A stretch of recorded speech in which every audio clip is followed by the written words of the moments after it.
जय श्री श्याम दोस्तों, कैसे हो आप सब। आशा करती हूँ आप लोग अच्छे होंगे। दोस्तों, हम चोरी करते हैं या हम किसी का बुरा करते हैं, चाहे हम कुछ भी गलत काम करते हैं, हम सोचते हैं हमें कोई नहीं देखा है, पर जो ऊपर बैठा है ना, वो सबको देखता है। वो हमारी एक एक पल की खबर रखता है, एक एक सेकंड का खबर रखता है। ऐसी ही कुछ कहानी है बाबा के चमत्कार की और शिखा और राजू की। उन्होंने अपना जहाँ पे वो रहते हैं वो जगह का नाम बताने से उन्होंने मना किया है, तो बस मैं इतना ही बताऊंगी आपको। उनका नाम है शिखा और राजू। बाबा उनकी जिंदगी कैसे बदले और उनकी जिंदगी में बाबा कैसे आए, मैं इस वीडियो में आपको पूरा बताने वाली हूँ। वीडियो को अंत तक देखिएगा।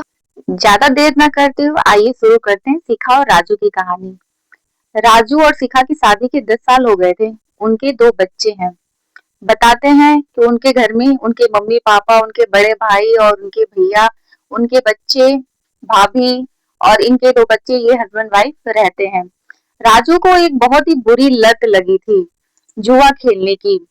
यूं कहें कि ये बुरी संगत में पड़ गए थे। राजू बताते हैं कि मैं कमाता भी नहीं था और मुझे जुआ खेलने की जब लत तलब होती थी तो बस यही होता था कि मैं क्या कर जाऊं, कि मुझे कहाँ से पैसे मिले और मैं जाके जुआ खेले आऊं।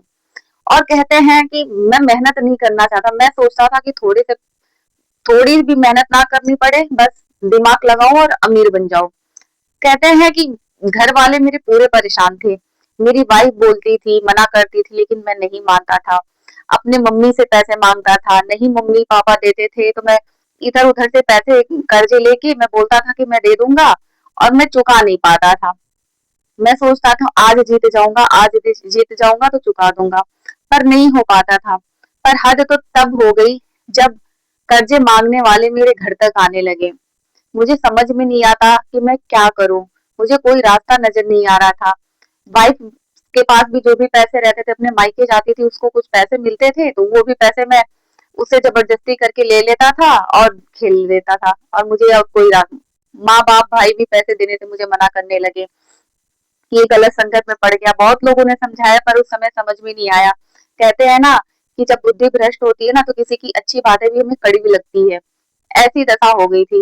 राजू बताते हैं कि मुझे एक दिन कुछ नहीं सूझा। जब कर्जे वालों ने मुझे मारने की धमकी देने लगे तब मुझे कुछ नहीं सूझा। बस मैं मेरे घर में ऐसा क्या है कि सबके गहने एक साथ ही रखे रहते थे। कोई अपना पर्सनली नहीं रखता था कि हाँ ये मेरे गहने हैं, मेरे गहने हैं। मुझे कुछ नहीं सूझा। मैं एक दिन अलमारी खोल के अपनी मम्मी के 2 जोड़ी गहने ले जाके मैंने मार्केट में बेच दिया। और वो सुनार मेरी फैमिली को जानता था, पर मैं उस सुनार को नहीं जानता था। मुझे लगा कि नहीं जानता है। मैं ले जाके गहने बेच दिया, जो पैसे मिला। बताते हैं राजू कि मैंने जिन जिन का मैंने उधार लिया था सब मैंने दे दिया। और कहते हैं कि मेरी बदकिस्मती देखो कि गहने जब मैंने बेचा उसके 10 दिन बाद मेरे भाई और भाभी सुनार की दुकान पे गए कुछ सामान लेने के लिए। वो सुनार बताने लगा मेरे भाई को कि तुम्हारे छोटे भाई आए थे और ये गहने बेचे हैं और उन्होंने इतने पैसे लेके गए हैं मेरे से। अब भाई भाभी घर पे आते हैं, मम्मी पापा को बताते हैं। घर में बहुत कलेश होता है। बहुत बात यहाँ तक बढ़ जाती है, बंटवारे तक बात आ जाती है। मेरे माँ बाप मुझे घर से निकाल देते हैं। मैं समझ में नहीं आता था कि मैं जाऊं तो जाऊं कहाँ पे।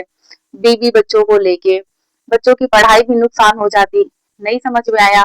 फिर कहते हैं कि मैंने गुस्से में बोल दिया मेरा हिस्सा कर दो, मेरा जो हिस्सा बनता है मुझे दे दो। मैंने अपनी फैमिली को ऐसे बोल दिया। फैमिली भी गुस्से में जितना बनता था उन्होंने उतने पैसे मेरे दे दिए। अब मैं वाइफ को लेके बच्चों को लेके मैं निकल गया। जाके एक सोसाइटी में हमने फ्लैट लिया। वहां की सोसाइटी ऐसी थी कि वहां पे ज्यादातर करके 75% लोग श्याम बाबा को बहुत मानते थे। सब्जी लेने जाओ तो भी जय श्री श्याम, दूध वाला दूध दे के जाए तो भी जय श्री श्याम। सब लोग जय श्री श्याम बोलते थे। तो समझ में नहीं आता था कि हाँ मतलब ये है कौन। अब मैं श्याम बाबा को नहीं जानता था। मैं नाम तक नहीं सुना था, जानने की तो खैर दूर की बात है। तो कहते हैं कि मेरी वाइफ भी बोली कि ये कौन है श्याम बाबा, कि हमें मालूम नहीं है, एक बार आप थोड़ा जाके बाहर पता करो। तो कहते हैं मैं बाहर गया, जब मैं सब्जी लेने गया, जब सब लोग जय श्री श्याम बोले तो मैंने पूछा ये है कौन। तो उन्होंने बताया, महाभारत के टाइम की कहानी मुझे बताई और फिर उन्होंने बताया कि हाँ बाबा के यहाँ पे मंदिर है राजस्थान में और ऐसी ऐसी उनकी कहानियां हैं। तो मैं अपनी वाइफ को आके बताया, पर मैं इतना नासमझ और इतना मंद बुद्धि, कहते हैं कि मैंने भगवान के नाम पे भी मैंने फायदा अपना सोचा, इतना बुरा इंसान हूँ मैं। वो कहने लगे मैंने अपनी वाइफ को बताया, तो वाइफ भी मेरी दिमाग चला दी उसमें। उन्होंने कहा खैर बोलना नहीं चाहिए, अगर पति गलत करता है तो पत्नी को समझाने का हक होता है, पर पत्नी भी गलत अगर पति की भागीदारी बन जाए तो क्या ही कहना। कहते हैं कि मेरी पत्नी भी दिमाग चलाने लगी कि चलो बाबा के नाम पे हम पैसे कमाते हैं। अब ये जाते थे श्याम बाबा के दरबार में, जाते थे ये तो अपने स्वार्थ से जाते थे, वहां से फल मिठाई और ये इत्र वगैरह लेके आ जाते थे और कहते थे सोसाइटी में लोगों के घर पे जाके देते थे। कहते थे कि बाबा के मंदिर क्या था, ये प्रसाद है, हमारे पास किराए देने के पैसे नहीं है, ये वो मतलब करते थे। तो वो इंसान कहते थे कि बेचारा परेशान है, और आप लोग जो श्याम प्रेमी है, सच्चे श्याम प्रेमी है, वो जानते हैं श्याम प्रेमियों का दिल कैसा होता है। वो सोचते हैं कि हाँ अगला इंसान परेशान है तो चलो हम मदद कर देते हैं। तो सोसाइटी के लोग कुछ मदद करने लगे, कुछ कुछ पैसे देने लगे। तब इन लोगों का दिमाग कुछ और ज्यादा चलने लगा, कुछ पैसे आ गए तो कुछ ज्यादा ही और दिमाग चलने लगा, ये लोग और साथ दिमाग लगाए। राजू बताते हैं फिर मेरे दिमाग में आया, हमारी सोसाइटी में कीर्तन होता था श्याम बाबा का, तो हमें आते थे सोसाइटी के लोग बुलाने, तो हम जाते थे। फिर मेरे दिमाग में आइडिया आया कि क्यों ना मैं चंदा लेके बाबा का कीर्तन कराऊं। बस क्या था, दिमाग कीर्तन कराना तो सिर्फ एक बाबा के नाम का कीर्तन कराना था, पर इनका दिमाग तो कहीं और चल रहा था। ये कहते हैं कि मैंने लोगों से चंदा लेना शुरू किया।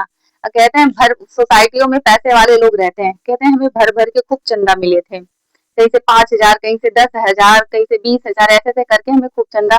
एक हर 11 पे 2 दिन पहले लाख से 1.5 लाख रुपए इनको चंदा मिल जाते थे। कहते ये तो बहुत ही बिना मेहनत के कमाई है, पूरे महीने बैठ के खाओ।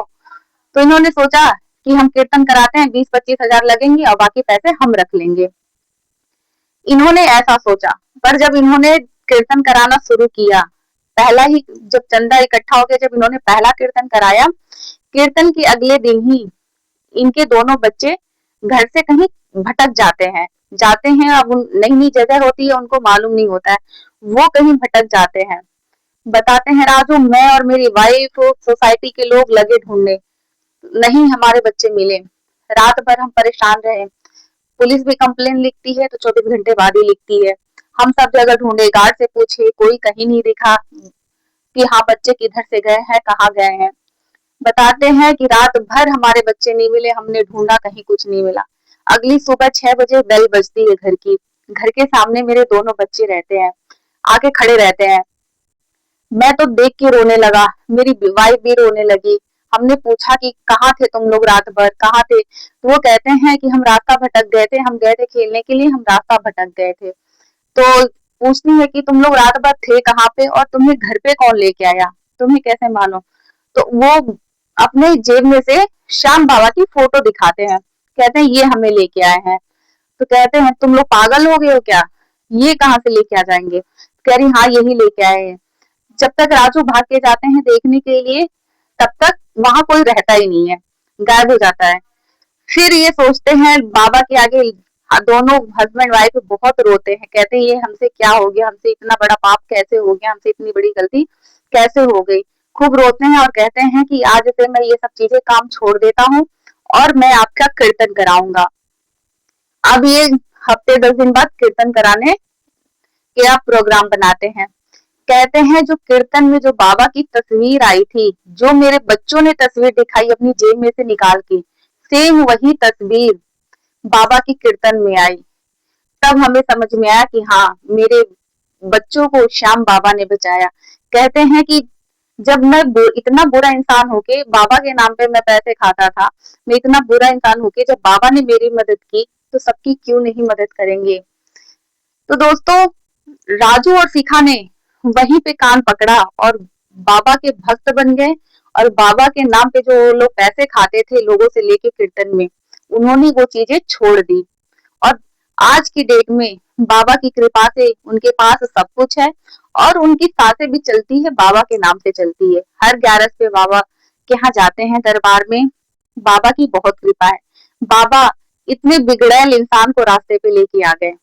तो श्याम प्रेमियों, मैं आपसे यही कहना चाहूंगी, अगर बाबा आपकी इच्छा पूरी नहीं कर रहे हैं, बाबा नहीं सुन रहे हैं, बस आप अटूट भरोसा रखो, आपकी बाबा जरूर सुनेंगे।